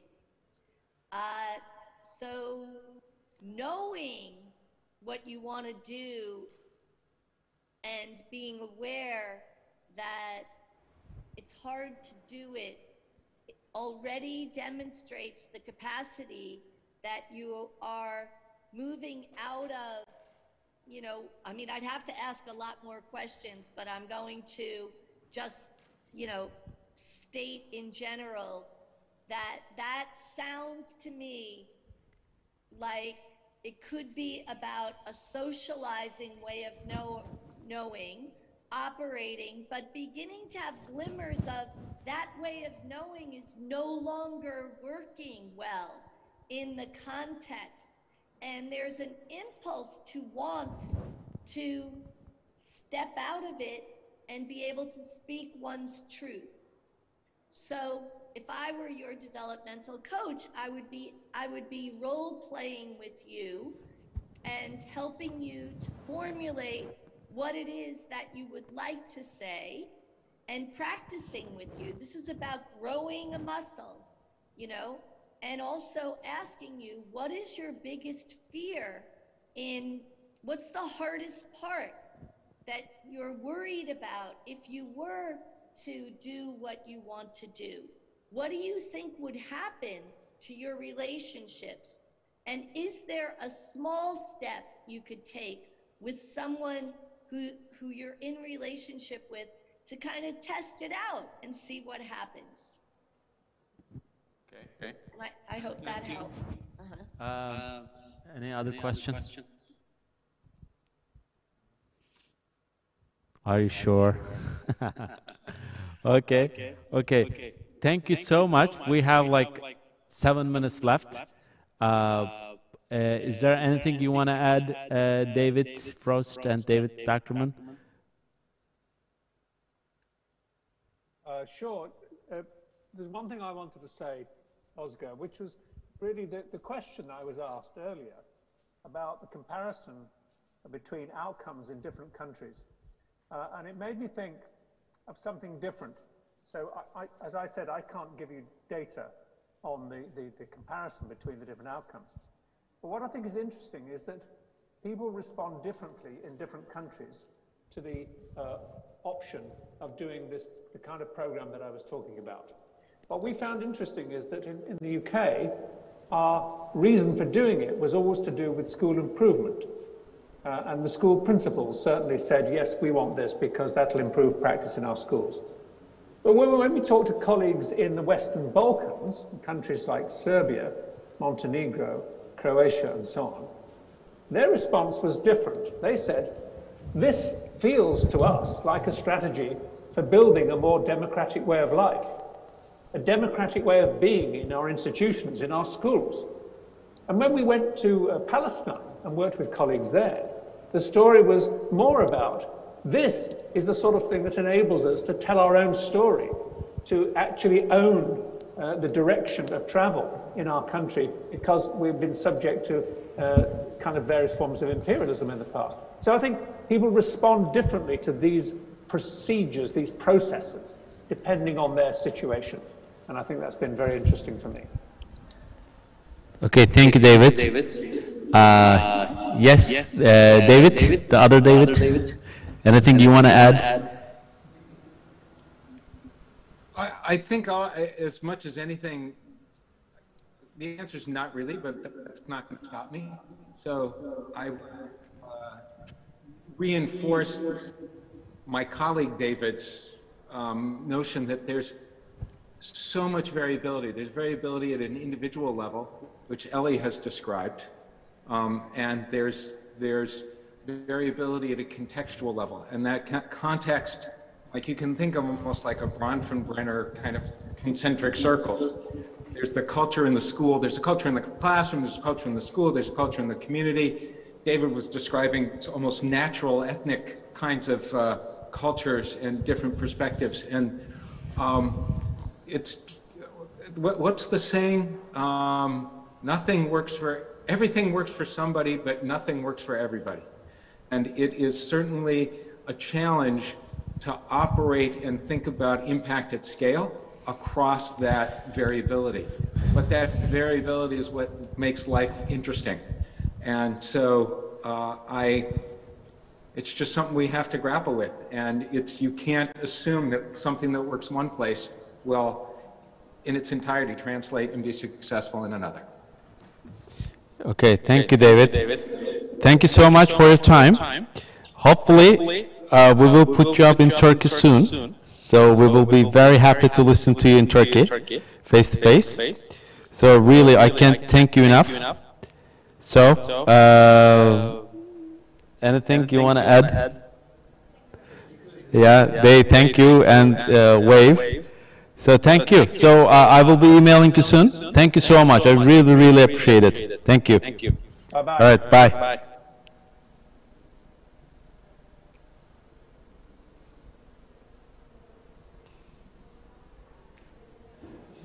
Evet,